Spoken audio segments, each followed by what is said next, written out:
What's going on, Visionaries? Welcome back to another video. So today we're back in my yard, obviously. So just to give you an update on the catfish real quick, and we're gonna actually take them out and look at them because I found some new info. But stay tuned because we're gonna be making a no filter tank later in today's video.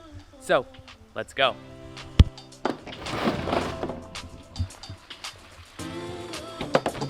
So you guys, if you're new here, I just bought 2 catfish for that pool pond.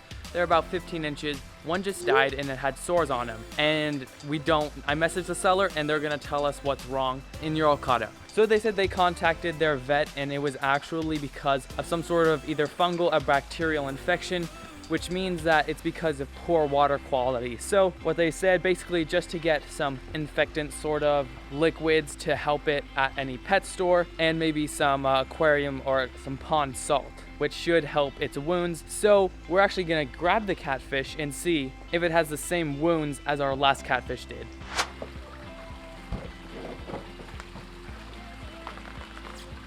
All right, we got him.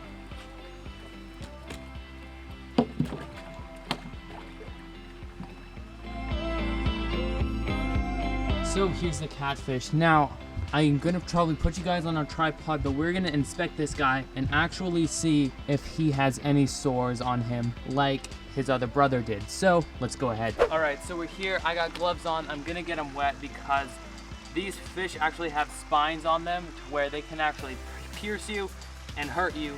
But I'm gonna get these wet so I don't damage the fish's slime coat. So he'll be safe, I'll be safe.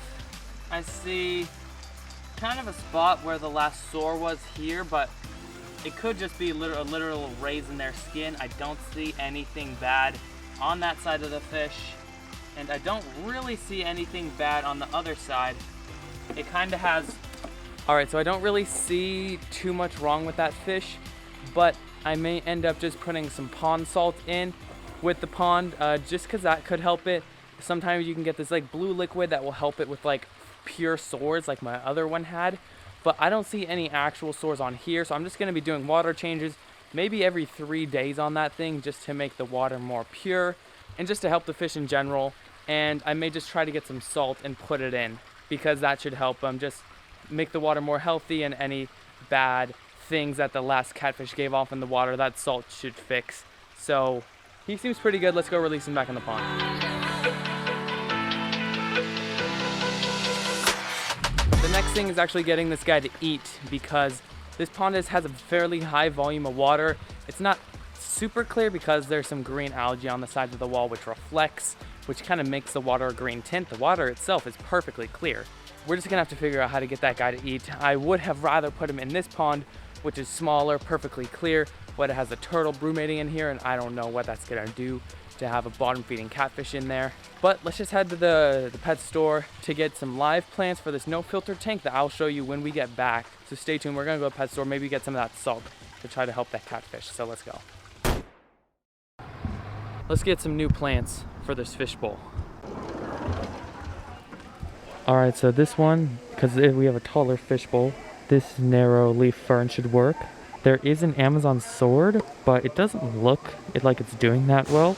And then look at this, water wisteria. I'm gonna look up all these plants because I know I can plant them in my tank, but we are gonna do more work on whether this can go in the sand or needs to go out of it, like have its roots exposed. We can go for this other Amazon. And we're also gonna have to get, because these plants need to grow, some of this, basically full substrate. Let's see if we can get one more that's really tall. This is all we got. We're gonna get some gravel for it, but we're gonna go head home. All right, so we got everything in our room. We got the gravel. We're gonna need a little bit of sand because you put a tiny little layer of sand, and then you put this stuff is what I've seen. And then we're gonna put all of the plants in. So I'm gonna have to grab some tweezers so that I can put them in, but should be pretty cool. All right, so they actually gave us quite a few things. We got some Betta food, some water conditioner, this little stand. So I'm just gonna wash this down with a rag real quick, and we'll be right back. All right, inside is now pretty much all washed. So actually what I learned, I think it was from like MD fish tanks or something like that, is to where, you know, that new pebble we got, that's gonna go on top of a small layer of sand. So we're gonna put a thin layer of sand and then maybe 2 inches of the other stuff, but I'll look at the directions.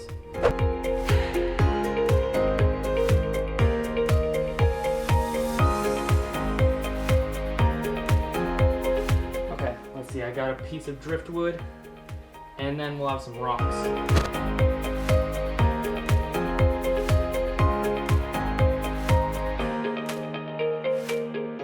Alright guys, we got some water to put in here, and I got my conditioner, so I'm gonna put it in here, let it sit, and then drip it into here, and it'll probably take about 2 of those to fill this up.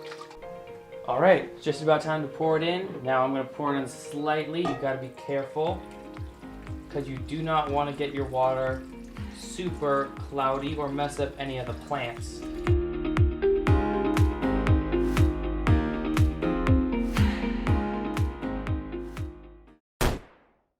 Alright guys, no filter tank. Just so you guys know kind of how this works, it's with the plants. Once, like, as far as I know, you guys can correct me if I'm wrong. I'm sure I'm probably wrong a little bit. Once kind of waste is created, plants kind of eat it up. It's basically photosynthesis. Plants will kind of eat it up and then give off oxygen. It's kind of what I get. Drop down pets are like, should we put a betta in here? We can keep a betta in here. We can get another betta. We can turn this into a shrimp tank. Let me know down below. We already have a betta, so maybe a full-on shrimp tank. I don't know. I'm gonna wait till tomorrow morning when we have better lighting to show you guys. For you, it's gonna be a few seconds. You'll see in a sec. Alright guys, it's the next morning. Are you guys ready to see the new tank? I am. It actually looks really cool. So let's go. It's right down here. Let's see it. 3, 2, 1, go.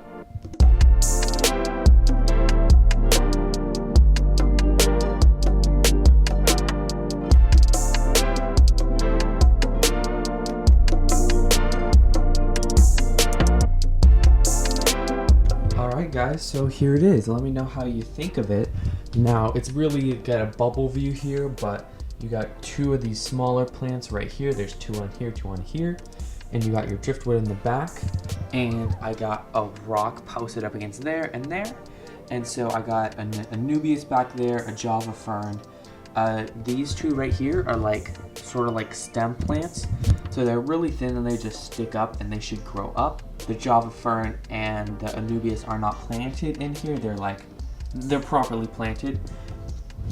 This one is an Amazon, and these other 2 are just gonna sit there. So you get a good view from the top. It looks really cool. So comment down below, how do you guys think of this? Should I do this again, and should we keep it? Well, I spent too much already to not keep this thing. So what type of things should we put in here? I'm thinking maybe like a cleanup crew, like a bunch of shrimp. I say we could put, because it's a big one, there's a lot of surface area they can climb on. I'd say you could probably fit 5 to 8 or 9 shrimp in here. So should we do that? Or should we go with like a betta style? So let me know. These plants should be providing oxygen soon. I started like some cycling in it. Are there shrimp? No, there's no snails. I want to get a couple snails in here. Hopefully that we can get that soon. But that's pretty much it. Now there's a few more things with some of the pets that we still have to do this morning. That's the tank.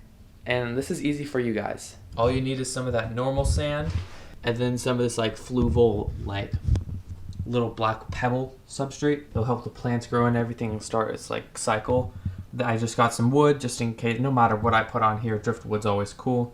And then you just got the ton of live plants. So we got Sparky. I'm sorry, Lightning. Hello, boy. And we got some betta food. Lightning should find it. Yeah, there we go. So when I bought all those plants yesterday, I actually had an extra Anubias plant because they were decent size. And looks like they moved it around, but I ended up actually putting it in the turtle tank. So let's go see this. And we can turn on the light to see how they're doing. I fed the tetras last night and I fed the turtles last night. So they don't need to eat right now. Turn on UVB and I'll just turn this lamp on. Hey Liv, what's going on? Your neck looks long. Maddie's back there. Some tetras. Some are back there. I still haven't found the pleco, but there you go. The big Anubias right here. They actually ate their previous Anubias plant right there. And they kind of ate that one too. And the Java fern is kind of living. I honestly don't know. You can see some tetras back there. But it's not, not doing too bad. Got a nice big green plant in there now. So we had the problems with the catfish. But we got a new planted tank, which honestly looks really cool because of all the plants in it. I'm honestly very proud of it. It's like when I made this tank. A natural setup just looks good. So I hope you all have an amazing day. I'll try to get some more update info on the catfish. I'll try to be feeding him. It's really hard to feed the fish when it's in such a big environment, but I'm hoping that he'll end up start eating, and I'll just throw some pellets or something in. But the Bible verse of the day is popping up right here. I like to share my faith with you guys, and this is an easy way where I can do it. And the positive comment shout out I will read today. So the positive comment shout out goes to Tim. Your beta looks just like mine. Thank you, Tim. I like my beta. She's a really pretty beta. If you guys want a little shout out, all you gotta do is put a positive comment down in the comments below. So my name is David. This is Fishvisions. Find your vision and follow it. Be a visionary today and subscribe. And I will see you beautiful people next video. Peace.